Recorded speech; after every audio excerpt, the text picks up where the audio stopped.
Hello guys, कल जो आपका कक्षा 10वीं का यहाँ पे देख लीजिए हिंदी का पेपर होने जा रहा है। संपूर्ण पेपर मुझे मिल चुका है। देख लीजिए कुछ इस प्रकार से आपका एक पूरा पेपर आने वाला है। तो संपूर्ण पेपर आपको इसी वीडियो में दिखाया जाएगा। यहाँ पे देखिएगा, सबसे पहले आपको अपना रोल नंबर यहाँ पे भरना होगा।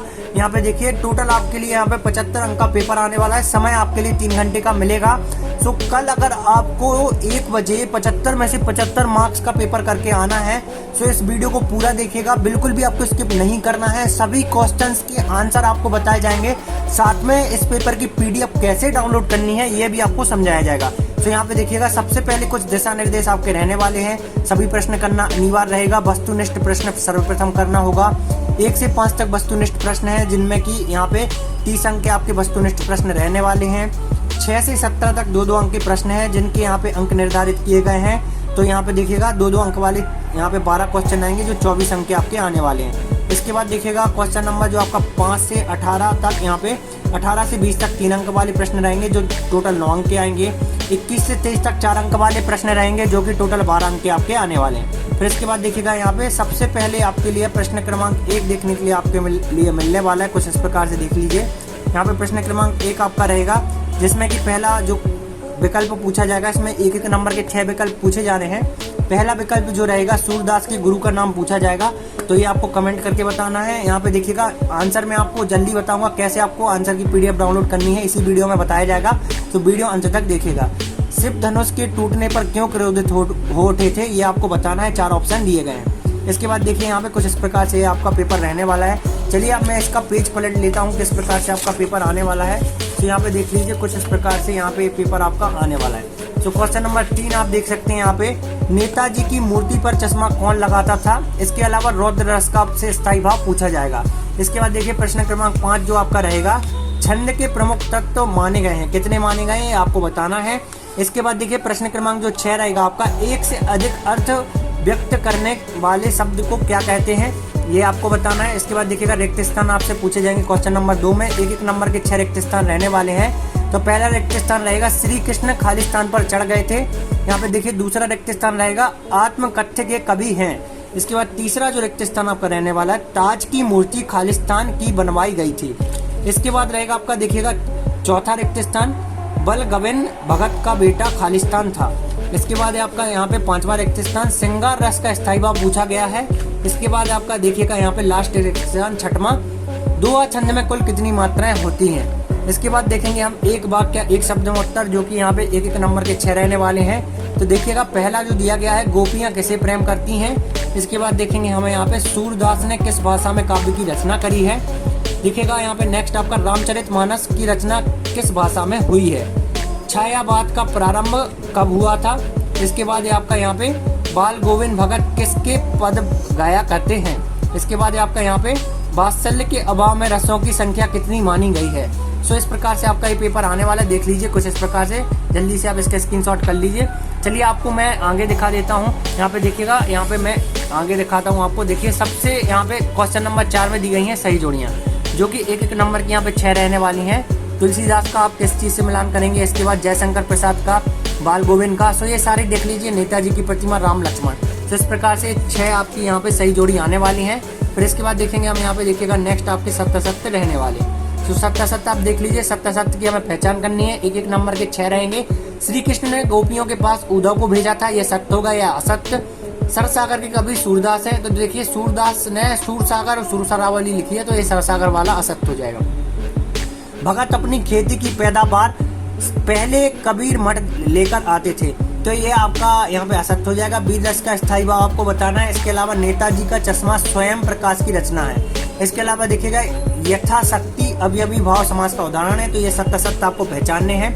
क्वेश्चन नंबर आपका यहाँ से 6वां स्टार्ट हो जाएगा। देखिए 2 अंक का आपका क्वेश्चन रहने वाला है। उद्धव द्वारा दिए गए योग के संदेश ने गोपियों की बिरगिन में घी का काम कैसे किया, ये आपको बताना है। इसके अलावा देखिए अवधी भाषा आज किन किन क्षेत्रों में बोली जाती है।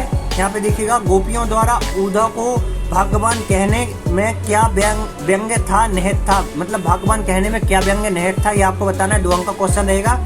देखिएगा कभी आत्मकथा लिखने से क्यों बचना चाहते हैं। तो ये कुछ इस प्रकार से आपका यहाँ पे 7वां क्वेश्चन आने वाला है। इसके बाद देखेंगे हम क्वेश्चन नंबर 8वां, देखेंगे हम सॉल्यूशन की पीडीएफ अभी बताने वाला हूँ कैसे डाउनलोड करना है, इसलिए वीडियो को बिल्कुल भी स्किप नहीं करना है। मैं कभी भी बता दूंगा कैसे इसकी सॉल्यूशन की पीडीएफ डाउनलोड करेंगे। भगत की पुत्रवधू है जो उन्हें अकेले क्यों नहीं छोड़ना चाहती थी, ये आपको बताना है। 2 अंक का क्वेश्चन रहेगा। सेनानी न होते हुए भी चश्मे वाले को लोग कैप्टन क्यों कहते थे। इसके बाद देखिएगा प्रश्न क्रमांक 9 रहेगा। कहानी और उपन्यास में 2 अंतर बताने, 2 अंक का क्वेश्चन रहेगा। भक्ति काल की 2 विशेषताएं आपको बतानी है। इसके बाद देखिएगा यहाँ पे क्वेश्चन नंबर 10 रहने वाला, छंद किसे कहते हैं और इसके कितने प्रकार होते हैं। 2 अंक का क्वेश्चन है। दोहा छंद के लक्षण उदाहरण सहित आपको बताने हैं। क्वेश्चन नंबर 11वां देख लीजिए। महाकाव्य और खंड काव्य में आपको 2 अंतर बताने। इसके बाद देखिएगा प्रश्न क्रमांक यहाँ पे 11वें का अथवा दिया गया है। काव्य की परिभाषा लिखिए एवं उसके भेद लिखिए। इसके बाद देखिएगा यहाँ पे जो 12वां दिया गया है, रस की परिभाषा लिखते हुए इसका एक उदाहरण देना है। अथवा में है श्रृंगार रस के कितने भेद होते हैं। देखिएगा प्रश्न क्रमांक 13, निम्नलिखित में से किन्हीं 2 का संधि विच्छेद करना है। हिमालय, जगदीश और मनोरथ। इसके अलावा अथवा में है निम्नलिखित में से किन्हीं 2 का समास विग्रह करना है। राजभवन, चौराहा और रात दिन। चलिए आगे दिखा देता हूँ। फिर देखिएगा क्वेश्चन नंबर 14वां दिया गया है। निम्नलिखित मुहावरों का अर्थ बताते हुए वाक्यों का प्रयोग करना है। 2 अंक का क्वेश्चन है। घी में दिए जलाना अथवा तारों का आंखों का तारा होना। निपात किसे कहते हैं, निपात शब्द का उदाहरण आपको बताना है। तो ये आपका चौथा पन्ना था। अब चलिए हम 5वां पन्ना देख लेते हैं। सो गाइस इसके बाद देखिए प्रश्न क्रमांक 15 रहेगा, जिसमें कि आपको अशुद्ध वाक्यों को यहाँ पे पहचानना है, अशुद्ध वाक्यों को शुद्ध करना है। श्री कृष्ण के अनेकों नाम है, श्री कृष्ण के अनेक नाम इसका सही हो जाएगा। वह एक आंख से काना है, तो वह काना है, इसका सही आंसर हो जाएगा। देखिएगा यहाँ पे निम्न वाक्यांशों के लिए आपको एक शब्द लिखना है, एक शब्द में बताना है कि क्या होगा, रास्ता दिखाने वाला। इसके अलावा जो उच्च कुल में पैदा हुआ हो, तो ये आपको बताना है। इसके बाद देखिएगा ये भी आपका 2 अंक का क्वेश्चन है। इसके बाद देखिएगा पद्य साहित्य से आप क्या समझते हैं, लिखना है हमें। इसके अलावा सूरदास की जो है हमें 2 विशेषताएं बतानी है। तो देखिए पद्य साहित्य से आप क्या समझते हैं और सूरदास की 2 विशेषताएं। इसके बाद देखिएगा काव्य की परिभाषा लिखनी है और महाकाव्य किसे कहते हैं, यह हमें बताना है। यह भी आपका 2 अंक का क्वेश्चन है। सूरदास अथवा यहाँ पे जयशंकर प्रसाद की कोई 2 रचनाएं लिखनी है एवं उनकी काव्यगत विशेषताएं बतानी है।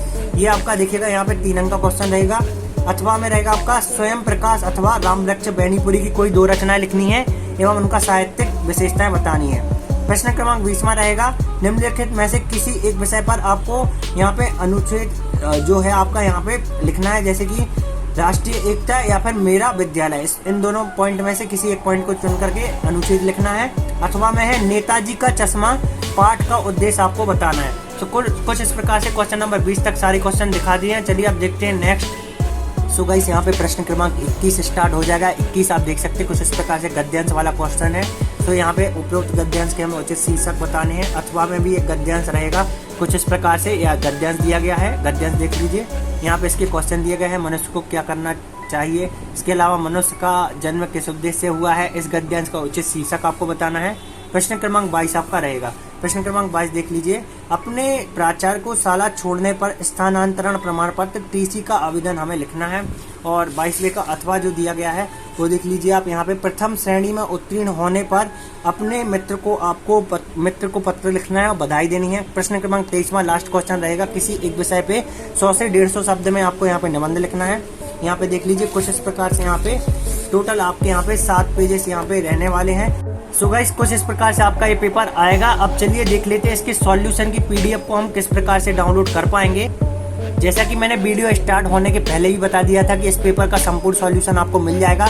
तो सबसे पहले आपको क्या करना है, अपने गूगल पे जाकर के सर्च करना है स्टडी नोट्स पीजिए कुछ इस प्रकार से। पहला रिजल्ट मिलेगा, उस पर क्लिक कर देना है। एमपी बोर्ड दिखेगा, एमपी बोर्ड पे क्लिक कर देना है। एमपी बोर्ड पे क्लिक करने के बाद देखिएगा हमें कक्षा 10वीं हिंदी का पेपर डाउनलोड करना है। देखिए यहाँ पे 10वीं दिया गया है, फिर यहाँ पे नीचे आएंगे हिंदी दिया गया है। तो हिंदी पे हम करेंगे क्लिक कुछ इस प्रकार से।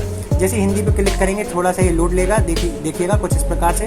हिंदी पे क्लिक करने के बाद देखिए हिंदी का पूरा पेपर डला हुआ है इस प्रकार से। देख लीजिए पूरा पेपर है जो कि मैंने आपको दिखाया हुआ है। फिर यहाँ पे नीचे आएंगे जब हम, तो नीचे हमें पीडीएफ की लिंक मिल जाएगी। मैं दिखा देता हूँ डाउनलोड करके। यहाँ पे देखिएगा ये कुछ स्टेप है, इनको फॉलो करना पड़ेगा। फिर यहाँ पे पीडीएफ की लिंक है, तो यहाँ पे आकर के हम पीडीएफ डाउनलोड कर सकते हैं।